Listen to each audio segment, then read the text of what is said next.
Hi friends, ನಮಸ್ಕಾರ ಎಲ್ರಿಗೂ. ನಾನು ಶ್ರೀದೇವಿ ಜಮಾದಾರ್. ಫ್ರೆಂಡ್ಸ್, ಇವತ್ತು ಸಂಕ್ರಾಂತಿ ಹಬ್ಬದ ಸ್ಪೆಷಲ್ಲು ಎಳ್ಳಿನ ಹೋಳಿಗೆಯನ್ನು ಮಾಡ್ತಾಯಿದ್ದೀನಿ. ಸಂಕ್ರಾಂತಿನೂ ಹಾಗೆ ಮತ್ತು ಎಳ್ಳಮಾವಾಸ್ಯೆ ಎರಡು ಹಬ್ಬಗಳು ಬರ್ತಾಯಿದ್ದಾವೆ. ಎರಡು ಹಬ್ಬ ಕೂಡ ಮಾಡ್ಕೊಳ್ಬೋದು. ತುಂಬ ಚೆನ್ನಾಗಿರುತ್ತೆ ಎಳ್ಳಿನ ಹೋಳಿಗೆ, ತುಂಬ ಟೇಸ್ಟಿಯಾಗಿರುತ್ತೆ. ಹಾಗಾಗಿ ಸಂಕ್ರಾಂತಿಯ ಸ್ಪೆಷಲ್ಲು ಎಳ್ಳನ್ನು ಬಳಸಿಬಿಟ್ಟು ತುಂಬ ವೆರೈಟಿ ರೆಸಿಪಿಗಳನ್ನು ಮಾಡ್ತಾರೆ. ಹಾಗೆ ಅದರಲ್ಲಿ ಇದೊಂದು ಎಳ್ಳಿನ ಹೋಳಿಗೆ ತುಂಬ ಚೆನ್ನಾಗಿರುತ್ತೆ. ಎಳ್ಳನ್ನು ಉಪಯೋಗ ಮಾಡೋದ್ರಿಂದ ನಮ್ಮ ಸ್ಕಿನ್ನಿಗೆ ಕೂಡ, ಇವಾಗ ಚಳಿಗಾಲದಲ್ಲಿ ಸ್ಕಿನ್ನಿಗೆ ತುಂಬ ಚೆನ್ನಾಗಿರುತ್ತೆ. ತುಂಬ ಸ್ಕಿನ್ನೆಲ್ಲ ಡ್ರೈ ಆಗಿರುತ್ತೆ. ಹಾಗಾಗಿ ಎಳ್ಳನ್ನು ಉಪಯೋಗ ಮಾಡೋದ್ರಿಂದ ಆರೋಗ್ಯಕ್ಕೆ ತುಂಬ ಒಳ್ಳೆಯದು. ಹಾಗಾಗಿ ಎಳ್ಳಿನ ಹೋಳಿಗೆಯನ್ನು ನಾನು ಸ್ಪೆಷಲ್ಲು ಸಂಕ್ರಾಂತಿ ಹಬ್ಬದ ಸಲುವಾಗಿ ಮಾಡೋಣ ಅಂತ ರೆಸಿಪಿಯನ್ನು ಮಾಡ್ತಾಯಿದ್ದೀನಿ. ಇವಾಗ ಹೋಳಿಗೆ ಮಾಡೋಕ್ಕೆ ನಾನು ಇಲ್ಲಿ ಎಳ್ಳನ್ನು ತೊಗೊಂಡಿದ್ದೀನಿ. ಒಂದು 2 ಬೌಲಷ್ಟು ಎಳ್ಳನ್ನು ತೊಗೊಂಡಿದ್ದೀನಿ. ಒಂದು 4-5 ಏಲಕ್ಕಿಯನ್ನು ತೊಗೊಂಡಿದ್ದೀನಿ. ಒಂದು ಬೌಲಷ್ಟು ಬೆಲ್ಲವನ್ನು ತೊಗೊಂಡಿದ್ದೀನಿ. ರುಚಿಗೆ ಸ್ವಲ್ಪ ಉಪ್ಪು, ಹಿಟ್ಟು ನಾದ್ಕೊಳ್ಳೋಕೆ ಬೇಕಾಗುತ್ತೆ. ಒಂದು ಬೌಲಷ್ಟು ಗೋಧಿ ಹಿಟ್ಟನ್ನು ತೊಗೊಂಡಿದ್ದೀನಿ. ಮೈದಾ ಹಿಟ್ಟಲ್ಲ, ಗೋಧಿ ಹಿಟ್ಟು ತೊಗೊಂಡಿದ್ದೀನಿ ನಾನು. ಸ್ವಲ್ಪ ಎಣ್ಣೆ ಬೇಕಾಗುತ್ತೆ. ಇವಾಗ ನಾವು ಫಸ್ಟಿಗೆ ಎಳ್ಳನ್ನು ಫ್ರೈ ಮಾಡ್ಕೊಳ್ಳೋಣ. ಫಸ್ಟಿಗೆ ನೋಡಿ, ಈ ಕಡೆ ಒಂದು ಹಂಚನ್ನು ಇಟ್ಟಿದ್ದೀನಿ ನಾನು, ಕಬ್ಬಿಣದ ಹಂಚು. ಸ್ವಲ್ಪ ಬಿಸಿ ಆಗಬೇಕು ಹಂಚು. ಸ್ಟೋನ್ ಆನ್ ಮಾಡಿದ್ದೀನಿ ನಾನು. ಇವಾಗ ಸ್ವಲ್ಪ ಬಿಸಿಯಾಗಿದೆ, ಅದಕ್ಕೆ ನಾನು ಸ್ವಲ್ಪ ಎಳ್ಳನ್ನು ಹಾಕೊಳ್ಳೋಣ. ಇದಕ್ಕೆ ನೀವು ಬೇಕಾದರೆ ಶೇಂಗಾ ಕೂಡ ಮಿಕ್ಸ್ ಮಾಡ್ಕೊಳ್ಬೋದು. ಆದರೆ ಎಳ್ಳಿನ ಹೋಳಿಗೆ ಬರೀ ಎಳ್ಳಿಂದ ಮಾಡಿದರೆ ತುಂಬ ಟೇಸ್ಟಾಗಿ ಬರುತ್ತೆ. ಅದಕ್ಕೋಸ್ಕರ ನಾನು ಬರೀ ಎಳ್ಳನ್ನು ತೊಗೊಂಡಿದ್ದೀನಿ. ಇದನ್ನು ಸ್ವಲ್ಪ ಚೆನ್ನಾಗಿ ಫ್ರೈ ಮಾಡ್ಕೊಳ್ಬೇಕು. ಸ್ವಲ್ಪ ಕಲರ್ ಸ್ವಲ್ಪ ಚೇಂಜ್ ಆಗಬೇಕದು. ಚಟಪಟ ಅಂತ ಚೆನ್ನಾಗಿ ಸಿಡಿತಾ ಇರಬೇಕದು. ನೋಡಿ, ಇವಾಗ ಚೆನ್ನಾಗಿ ಇದನ್ನು ಫ್ರೈ ಆಗ್ತಾಯಿದೆ. ಎಳ್ಳನ್ನು ಚೆನ್ನಾಗಿ ಫ್ರೈ ಆಗಿಲ್ಲ ಅಂದರೆ ನಾವು ಮಿಕ್ಸಿ ಮಾಡಿದಾಗ ಚೆನ್ನಾಗಿ ಪುಡಿ ಆಗೋದಿಲ್ಲ. ಚೆನ್ನಾಗಿ ಫ್ರೈ ಆಗಿದ್ರೇ ಪುಡಿ ಆಗುತ್ತೆ ಚೆನ್ನಾಗಿ. ಇವಾಗ ನೋಡಿ, ಸೌಂಡ್ ಕೂಡ ಬರ್ತಿದೆ. ಇವಾಗ ಇದನ್ನು ಆಗಿದೆ ಇದು. ನಾನು ಇವಾಗ ತೆಕ್ಕೊಳ್ತಾ ಇದ್ದೀನಿ. ನೋಡಿ, ಇವಾಗ ಈ ಥರ ಒಂದು ಬುಟ್ಟಿಯಲ್ಲಿ ಹಾಕೋತಾ ಇದ್ದೀನಿ ನಾನು. ಉಳಿದಿರುವ ಮತ್ತೆ ಎಳ್ಳನ್ನು ಮತ್ತೆ ಫ್ರೈ ಮಾಡ್ಕೊಳ್ಳೋಣ. ನೋಡಿ, ಇವಾಗ ಎಳ್ಳನ್ನು ಫ್ರೈ ಆಗಿದೆ. ಈ ಥರ ಸ್ವಲ್ಪ ಕಲರ್ನ ಚೇಂಜ್ ಆಗಬೇಕು, ಸ್ವಲ್ಪ ಕೆಂಪಾಗಬೇಕು. ಆವಾಗ ಚೆನ್ನಾಗಿ ಫ್ರೈ ಆಗುತ್ತೆ ಎಳ್ಳು. ಇವಾಗ ನಾನು ಇದಕ್ಕೆ ಒಂದು ಟ್ರಿಕ್ನ ಹೇಳ್ಕೊಡ್ತೀನಿ. ತುಂಬ ಬೇಗವಾಗಿ ಪುಡಿ ಆಗಬೇಕು ಎಳ್ಳಂದರೆ ಏನು ಮಾಡಬೇಕಂದ್ರೆ, ನಮ್ಮ ಹಳ್ಳಿಗಳಲ್ಲಿ ಹೀಗೆ ಮಾಡೋದು, ಕಲ್ಲಲ್ಲಿ ಕುಟ್ಟಬೇಕಾದ್ರೆ ಬೇಗ ಪುಡಿ ಆಗೋದಿಲ್ಲ. ಹಾಗಾಗಿ ಇದಕ್ಕೆ ಸ್ವಲ್ಪ ಬಿಸಿ ಇರುವಾಗಲೇ ನಾವು ಬೆಲ್ಲನ ಸ್ವಲ್ಪ ಈ ಥರ ಮಿಕ್ಸ್ ಮಾಡ್ಕೊಳ್ಬೇಕು. ನಮಗೆ ಎಷ್ಟು ಬೇಕಾಗುತ್ತೆ ಬೆಲ್ಲನ ನೋಡ್ಕೊಂಡ್ಬಿಟ್ಟು ಇದಕ್ಕೆ ಮಿಕ್ಸ್ ಮಾಡಬೇಕು. ಈ ಥರ ಮಿಕ್ಸ್ ಮಾಡ್ಕೊಂಡ್ಬಿಟ್ಟು ಕೈಯಿಂದ ಈ ಥರ ಸ್ವಲ್ಪ ಉಜ್ಜಬೇಕು ಇದನ್ನು. ನೋಡಿ, ಈ ಥರ ಮಾಡೋದ್ರಿಂದ ತುಂಬ ಬೇಗ ಪುಡಿ ಆಗುತ್ತೆ. ತಣ್ಣಗಾಗಿದ್ದ ಮೇಲೂ ಎಳ್ಳನ್ನು ತಣ್ಣಗಾಗಿದ್ದ ಮೇಲೆ ಬೇಗ ಪುಡಿ ಆಗೋದಿಲ್ಲ ಎಳ್ಳು. ಹಾಗಾಗಿ ಈ ಥರ ಟ್ರಿಕ್ನ ಯೂಸ್ ಮಾಡಿದರೆ ತುಂಬ ಬೇಗ ಎಳ್ಳನ್ನು ಪುಡಿ ಆಗುತ್ತೆ. ಸ್ವಲ್ಪ ಬಿಸಿ ಇರುತ್ತೆ. ಸ್ವಲ್ಪ ಕೈಯಿಂದ ಈ ಥರ ನೋಡ್ಕೊಂಡ್ಬಿಟ್ಟು ಈ ಥರ ಮಾಡ್ಕೊಳ್ಬೇಕು. ಮಾಡಿ ಇದನ್ನು ಸ್ವಲ್ಪ ಒಂದು 5 ನಿಮಿಷ ಇಟ್ಬಿಡ್ಬೇಕು ಪಕ್ಕಕ್ಕೆ. ಇವಾಗ ನಾವು ಹಿಟ್ಟನ್ನು ರೆಡಿ ಮಾಡ್ಕೊಳ್ಳೋಣ. ನೋಡಿ, ಈ ಕಡೆ ಒಂದು ಬೌಲನ್ನು ತೊಗೊಂಡಿದ್ದೀನಿ ನಾನು. ಆ ಬೌಲಿಗೆ ಗೋಧಿ ಹಿಟ್ಟನ್ನು ಹಾಕೋತಾ ಇದ್ದೀನಿ. ಇದು ಜರಡಿ ಮಾಡ್ಕೊಂಡಿದ್ದೀನಿ ನಾನು ಆಲ್ರೆಡಿ. ಇದು ಪ್ಯಾಕೆಟ್ ಹಿಟ್ಟಲ್ಲ, ಮನೇಲಿ ಬೀಸಿರೋದು ಗೋಧಿ ಹಿಟ್ಟು. ಅದರಿಂದ ಚೆನ್ನಾಗಾಗುತ್ತೆ. ಇದನ್ನು ಇವಾಗ ಸ್ವಲ್ಪನೇ ಇಟ್ಕೊಳ್ತಾ ಇದ್ದೀನಿ ನಾನು. ಮತ್ತು ಹೋಳಿಗೆ ಮಾಡುವಾಗ ಸ್ವಲ್ಪ ಬೇಕಾಗುತ್ತೆ. ಇದಕ್ಕೆ ಇವಾಗ ಸ್ವಲ್ಪ ರುಚಿಗೆ ತಕ್ಕಷ್ಟು ಉಪ್ಪನ್ನು ಹಾಕೋತಾ ಇದ್ದೀನಿ. ಒಂದು ಸ್ವಲ್ಪ ಎಣ್ಣೆನ ಹಾಕೋತಾ ಇದ್ದೀನಿ. ಹಾಕ್ಕೊಂಡ್ಬಿಟ್ಟು ಇದಕ್ಕೆ ಸ್ವಲ್ಪ ಗಟ್ಟಿಯಾಗಿ ನಾದ್ಕೊಳ್ಬೇಕು. ಅದನ್ನು ತುಂಬ ತೆಳುವಾಗಿ ನಾದಬಾರ್ದು. ನಾವು ಪೂರಿಗೆಲ್ಲ ಗಟ್ಟಿಯಾಗಿ ನಾದ್ತೀವಲ್ಲ, ಆ ಥರ ಇದನ್ನು ಹಿಟ್ಟನ್ನು ರೆಡಿ ಮಾಡ್ಕೊಳ್ಳೋಣ ಇವಾಗ. ನೋಡಿ, ಇವಾಗ ಹಿಟ್ಟನ್ನು ಈ ರೀತಿ ಸ್ವಲ್ಪ ಗಟ್ಟಿಯಾಗಿ ರೆಡಿ ಮಾಡ್ಕೊಂಡಿದ್ದೀನಿ ನಾನು. ತುಂಬ ತೆಳುವಾಗಿ ಮಾಡಬಾರ್ದು. ನಾವು ಚಪಾತಿಗೆಲ್ಲ ಸ್ವಲ್ಪ ತೆಳುವಾಗಿ ಮಾಡ್ತೀವಿ, ಆ ಥರ ಇರಬಾರ್ದು. ಸ್ವಲ್ಪ ನಾವು ಪೂರಿ ಮಾಡ್ತೀವಲ್ಲ, ಆ ಥರ ಗಟ್ಟಿಯಾಗಿರಬೇಕದು. ಇವಾಗ ಇದು ಹಿಟ್ಟನ್ನು ರೆಡಿಯಾಗಿದೆ. ಇದನ್ನು ಪಕ್ಕಕ್ಕೆ ಇಟ್ಬಿಟ್ಟು ನಾವು ಈ ಎಳ್ಳನ್ನು ಇವಾಗ ಮಿಕ್ಸಿ ಮಾಡ್ಕೊಳ್ಳೋಣ. ನೋಡಿ, ಇವಾಗ ಎಳ್ಳು ಕೂಡ ಸ್ವಲ್ಪ ತಣ್ಣಗಾಗಿದೆ. ನೋಡ್ಬೋದು ನೀವು ಈ ಥರ ಮಾಡಿದರೆ ಕೈಯಿಂದ ಪುಡಿ ಆಗುತ್ತೆ. ಎಳ್ಳನ್ನು ಬೆಲ್ಲವನ್ನು ಈ ಥರ ಹಚ್ಚಿಟ್ಟುಬಿಟ್ರೆ ತುಂಬ ಚೆನ್ನಾಗಿ ಪುಡಿ ಆಗುತ್ತೆ ಇದು. ಇಲ್ಲಾಂದರೆ ಬೇಗ ಎಳ್ಳನ್ನು ಪುಡಿ ಆಗೋದಿಲ್ಲ, ಬೆಲ್ಲ ಅದು ಒಂದೇ ಸಲ ಹಾಕಿದರೆ. ಹಾಗೆ ಸ್ವಲ್ಪ ಹಚ್ಚಿ ಇಟ್ಬಿಟ್ರೆ ಚೆನ್ನಾಗಿ ಬರುತ್ತೆ. ಅದನ್ನು ಇವಾಗ ನಾನು ಸ್ವಲ್ಪ ಮಿಕ್ಸರ್ ಜಾರಿಗೆ ಸ್ವಲ್ಪ ಹಾಕ್ಕೊಂಡ್ಬಿಟ್ಟು ರುಬ್ಕೊಳ್ತಾ ಇದ್ದೀನಿ. ಅದಕ್ಕೇ ಸ್ವಲ್ಪ ಏಲಕ್ಕಿಯನ್ನು ಹಾಕ್ಕೊಳ್ತಾ ಇದ್ದೀನಿ.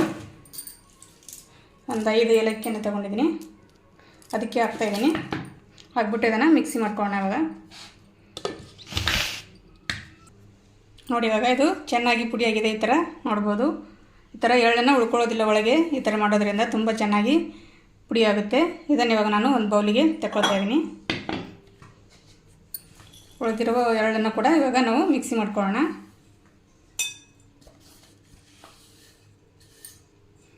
ನೋಡಿ ಈ ಥರ ಇನ್ನೊಂದು ಸ್ವಲ್ಪ ಇದೆ, ಅದನ್ನು ಕೂಡ ಮಿಕ್ಸಿ ಮಾಡ್ಕೊತಾ ಇದ್ದೀನಿ.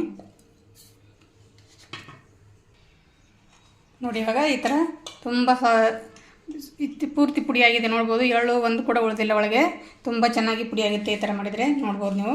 ಇವಾಗ ಇದಕ್ಕೆ ನಾವು ಸ್ವಲ್ಪ ಒಂದು 2 ಸ್ಪೂನನ್ನು ನೀರನ್ನು ಹಾಕ್ಕೊಂಡ್ಬಿಟ್ಟು ಈ ಥರ ಚುಮ್ಕೊಳ್ತಾ ಇದನ್ನು ಸ್ವಲ್ಪ ಈ ಥರ ಒಂದುಗೂಡಿಸ್ಕೊಳ್ಬೇಕು.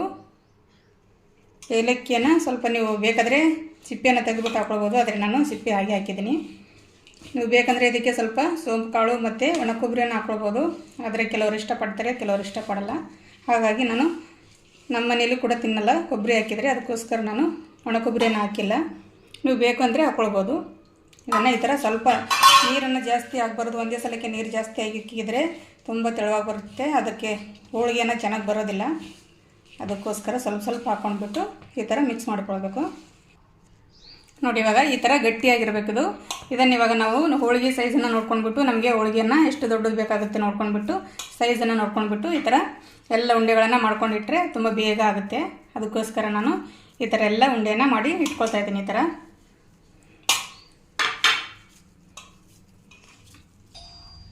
ನೋಡಿ ಇವಾಗ ಈ ಥರ ನಾನು ಎಳ್ಳನ್ನು ಈ ಥರ ಸ್ವಲ್ಪ ನೀರು ಹಾಕಿ ಮಿಕ್ಸ್ ಮಾಡಿಬಿಟ್ಟು ಈ ಥರ ಉಂಡೆಗಳನ್ನು ಮಾಡಿ ಈ ಥರ ರೆಡಿ ಮಾಡಿ ಇಟ್ಕೊಂಡಿದ್ದೀನಿ.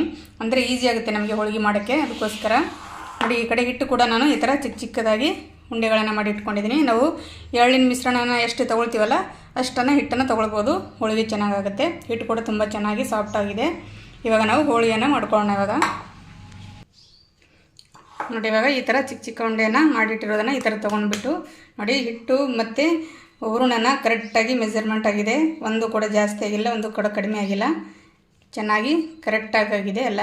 ಇವಾಗ ಈ ಥರ ಮಾಡ್ಕೊಂಡ್ಬಿಟ್ಟು ಇದನ್ನು ಇವಾಗ ನಾವು ಈ ಥರ ಇಟ್ಕೊಂಡ್ಬಿಟ್ಟು ಈ ಥರ ರೆಡಿ ಮಾಡ್ಕೊಳ್ಬೇಕು. ಈ ಥರ ಸ್ವಲ್ಪ ಪ್ರೆಸ್ ಮಾಡಿದರೆ ಈ ಥರ ಚೆನ್ನಾಗಿ ನೀಟಾಗಿ ಬರುತ್ತೆ. ಈ ಥರ ಆಗಿದ್ಮೇಲೆ ಸ್ವಲ್ಪ ಈ ಥರ ಪ್ರೆಸ್ ಮಾಡ್ಕೊಳ್ಬೇಕು. ನೋಡಿ ಈ ಥರ ಮಾಡಿಬಿಟ್ಟು ಇದನ್ನು ಸ್ವಲ್ಪ ಇಲ್ಲಿ ಈ ಥರ ಮಾಡ್ಕೊಂಡ್ಬಿಟ್ಟು ಇದನ್ನು ಇಲ್ಲೇ ಅಂಟಿಸ್ಕೊಂಡು ಬಿಡಬೇಕು. ಜಾಸ್ತಿ ಇದ್ದರೆ ತಗೊಳ್ಬೋದು, ಇಲ್ಲಾಂದರೆ ನಡೆಯುತ್ತೆ. ನೋಡಿ ಈ ಥರ ಮಾಡ್ಕೊಳ್ಬೋದು. ಇವಾಗ ನಾನು ಸ್ವಲ್ಪ ಹೋಳಿಗೆನ ಲಟ್ಟಿಸೋದನ್ನು ತೋರಿಸ್ತಾ ಇದ್ದೀನಿ. ನೋಡಿ ಸ್ವಲ್ಪ ಹಿಟ್ಟನ್ನು ತೊಗೊಂಡಿದ್ದೀನಿ. ಈ ಥರ ಮಾಡಿಬಿಟ್ಟು ಈ ಕಡೆ ಸ್ಟೋವ್ನ ಆನ್ ಮಾಡ್ಕೊಳ್ಳೋಣ. ಈ ಕಡೆ ನಾನು ನಾನ್ ಸ್ಟಿಕ್ ತವ ತೊಗೊಂಡಿಲ್ಲ, ನಾನು ಕಬ್ಬಿಣದ ಹಂಚನ್ನು ತೊಗೊಂಡಿದ್ದೀನಿ. ಯಾಕಂದರೆ ನಾನ್ ಸ್ಟಿಕ್ ತವ ಮೇಲೆ ಮಾಡಿದರೆ ಸ್ವಲ್ಪ ಹೋಳಿಗೆ ಗಟ್ಟಿಯಾಗಿ ಬರುತ್ತೆ. ಈ ಥರ ಕಬ್ಬಿಣದ ಹಂಚಿನ ಮೇಲೆ ಮಾಡಿದರೆ ಹೋಳಿಗೆ ತುಂಬ ಚೆನ್ನಾಗಿ ಸಾಫ್ಟಾಗಿ ಬರುತ್ತೆ. ಅದಕ್ಕೋಸ್ಕರ ಇವಾಗ ನಾನು ಇಲ್ಲೇ ಲಟ್ಟಿಸ್ತಾ ಇದ್ದೀನಿ. ನೋಡಿ ಈ ಥರ ಸ್ವಲ್ಪ ಸ್ಲೋ ಆಗಿ ಲಟ್ಟಿಸ್ಕೊಳ್ಬೇಕು. ಎಲ್ಲ ಕಡೆ ಚೆನ್ನಾಗಿ ಹೂರಣನ ಬರುತ್ತೆ, ಇಲ್ಲಾಂದರೆ ನಾವು ಒಂದೇ ಸಲ ಪ್ರೆಸ್ ಮಾಡಿದರೆ ಒಂದೇ ಕಡೆ ಹೋಗ್ಬಿಡುತ್ತೆ. ನೋಡಿ ಈ ಥರ ಮಾಡಿಬಿಟ್ಟು ಈ ಥರ ಲಟ್ಟಿಸ್ಕೊಳ್ಬೇಕು. ನಿಮಗೆ ಸೈಜನ್ನು ಸ್ವಲ್ಪ ದೊಡ್ಡದು ಬೇಕಾದರೆ ದೊಡ್ಡದು ಮಾಡ್ಕೊಳ್ಬೋದು, ಚಿಕ್ಕದು ಬೇಕಾದರೆ ಚಿಕ್ಕದು ಮಾಡ್ಕೊಳ್ಬೋದು. ನಾನು ಸ್ವಲ್ಪ ಸೈಜನ್ನು ಸ್ವಲ್ಪ ದೊಡ್ಡದು ಮಾಡ್ತಾಯಿದ್ದೀನಿ. ನೋಡಿ ಈ ಥರ ಇಷ್ಟನ್ನು ಮಾಡಿದ್ದೀನಿ ನಾನು, ನೋಡ್ಬೋದು. ನೋಡಿ ಇಷ್ಟನ್ನು ಮಾಡಿದ್ದೀನಿ. ತುಂಬ ದಪ್ಪ ಮಾಡಿದ್ರೂ ಚೆನ್ನಾಗಿರೋದಿಲ್ಲ, ಸ್ವಲ್ಪ ತೆಳುವಾಗಿದ್ರೇ ತಿನ್ನೋಕ್ಕೆ ಚೆನ್ನಾಗಿರುತ್ತೆ. ಇವಾಗ ಸ್ವಲ್ಪ ಹಂಚನ್ನು ಬಿಸಿಯಾಗಲಿ, ಇದನ್ನು ಬೇಯಿಸ್ಕೊಳ್ಳೋಣ. ಇವಾಗ ನೋಡಿ ಇವಾಗ ಸ್ವಲ್ಪ ಹಂಚನ್ನು ಬಿಸಿಯಾಗಿದೆ, ಅದಕ್ಕೆ ಸ್ವಲ್ಪ ಎಣ್ಣೆನ ಈ ಥರ ಹಾಕ್ಕೊಳ್ತಾ ಇದ್ದೀನಿ. ಸ್ವಲ್ಪ ಅಂಟ್ಕೊಳ್ಳುತ್ತೆ, ಅದಕ್ಕೋಸ್ಕರ ಚೆನ್ನಾಗಿ ಹೋಳಿಗೆ ಕೂಡ ತುಂಬ ಚೆನ್ನಾಗಿ ಬರುತ್ತೆ. ನೋಡಿ ಈ ಥರ ಇವಾಗ ಇನ್ನೊಂದು ಕೂಡ ಆ ಕಡೆ ಹೋಳಿಗೆನ ರೆಡಿ ಆಗೋವರೆಗೆ ಇನ್ನೊಂದು ಲಟ್ಟಿಸ್ಕೊಳ್ಳೋಣ. ಇವಾಗ ನೋಡಿ ಇವಾಗ ಒಂದು ಸೈಡು ಬೆಂದಿದೆ. ಈ ಥರ ಸ್ವಲ್ಪ ತಿರುಗಿ ಚೆನ್ನಾಗಿ ಬೇಯಿಸ್ಕೊಳ್ಬೇಕು. ಒಂದೇ ಸೈಡು ಸ್ವಲ್ಪ ಎಣ್ಣೆ ಹಚ್ಕೊಳ್ಬೇಕು, ಜಾಸ್ತಿ ಎಣ್ಣೆ ಬೇಕಾಗೋದಿಲ್ಲ ಅದಕ್ಕೆ. ನೋಡಿ ಎಷ್ಟು ಚೆನ್ನಾಗಿ ಉಪ್ಪು ಬರ್ತಾ ಇದ್ದಾವೆ. ಈ ಥರ ಮಾಡ್ಬೋದು.